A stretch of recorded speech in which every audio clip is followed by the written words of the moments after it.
Hello అండి. Cup cakes అంటే పిల్లోల దగ్గర నుండి పెద్దవాళ్ళ వరకు అందరికీ ఇష్టమే ఉంటుంది. కానీ మనకు బయట దొరికే కప్ కేక్స్ దాదాపు అన్నిట్లో ఫుల్‌గా షుగర్ అండ్ మైదా ఉంటుంది.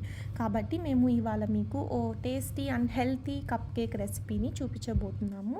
ఈ cup cakes very soft and ఫ్లఫీగా ఇన్‌సైడ్ వెరీ జ్యూసీగా ఉంటాయి. ఈ కప్ కేక్స్‌లో మేము ఎటువంటి షుగర్ గానీ, మైదా గానీ వాడటం లేదు. ఈ కప్ కేక్స్ తయారు చేయడానికి ముందుగా ఒక పెద్ద బౌల్‌లో 1 కప్పు గోధుమ పిండి తీసుకోండి.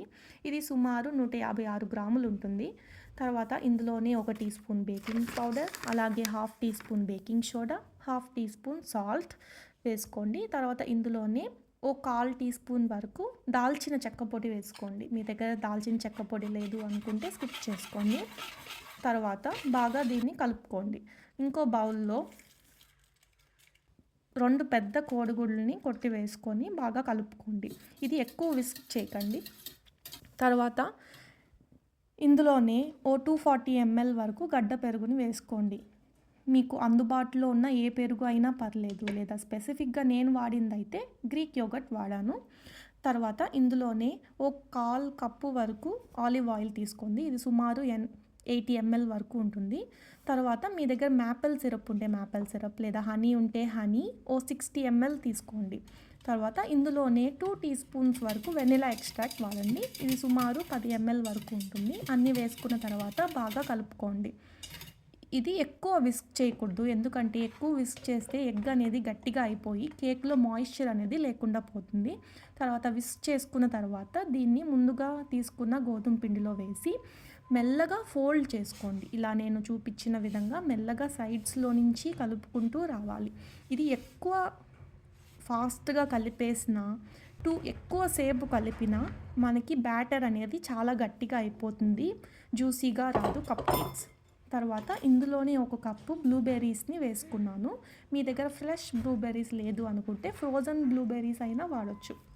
అసలు బ్లూబెర్రీసే లేవు అనుకుంటే మీరు ఇందులో ఇంకో 1/4 కప్పు ఎక్స్ట్రా పెరుగుని వాడండి.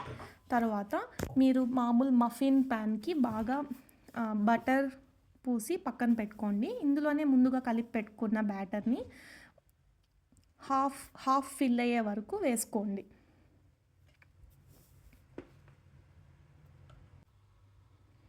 తర్వాత నేను ఈ రెసిపీలో ఎక్కడ షుగర్ వాడలేదు కాబట్టి పైన క్యారమలైజేషన్ కోసం మాత్రమే ఈ షుగర్ వాడుతున్నాను. మీకు వద్దు అనుకుంటే స్కిప్ చేసుకోవచ్చు. ఓన్లీ పైన ఓ పించ్ ఆఫ్ షుగర్ని అన్ని కప్ కేక్స్ పైన చల్లాను. తర్వాత మీరు ముందుగానే 200 డిగ్రీస్లో ఓవెన్ని ప్రీహీట్ చేసి పెట్టుకోండి.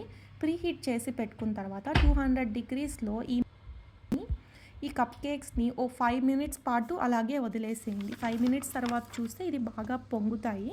ఇలా పొంగిన తర్వాత టెంపరేచర్ని 175 డిగ్రీస్కి తగ్గించుకోండి. తర్వాత 175 డిగ్రీస్కి తగ్గించుకున్న తర్వాత దీన్ని ఇలాగే ఓ 10-15 మినిట్స్ వరకు వదిలేసేయండి. 10-15 మినిట్స్ తర్వాత ఇలా బాగా క్రిస్పీగా టాప్ లేయర్లో మనం షుగర్ వేసాం కాబట్టి కొంచెం క్రిస్పీగా అవుతుంది. ఒకవేళ మీరు షుగర్ స్కిప్ చేసినట్లయితే ఈ క్రిస్పీనెస్ అనేది రాదు. కాబట్టి చూసుకోండి. మీరు కప్ కేక్స్ ఉడికాయా లేవా తెలుసుకోవడానికి ఓ టూత్ పిక్ గుచ్చి తీసారంటే టూత్ పిక్లో ఏమీ అంటుకోకుండా వచ్చింది అంటే కప్ కేక్స్ బాగా కుక్ అయిపోయినట్లు. తర్వాత ఈ కప్ కేక్స్ అసలు ప్యాన్‌కి అస్సలు అంటుకోవండి. ఈజీగా వచ్చేస్తాయి. చూడండి ఎంత సాఫ్ట్ అండ్ ఫ్లఫీగా, జ్యూసీగా కనిపిస్తుందో ఈ కప్ కేక్స్. ఈ కప్ కేక్స్ మా పాపకైతే చాలా ఇష్టం. ఇలాంటి మరెన్నో రెసిపీల కోసం మా ఛానల్‌ని లైక్ చేయండి, షేర్ చేయండి, సబ్స్క్రైబ్ చేయండి.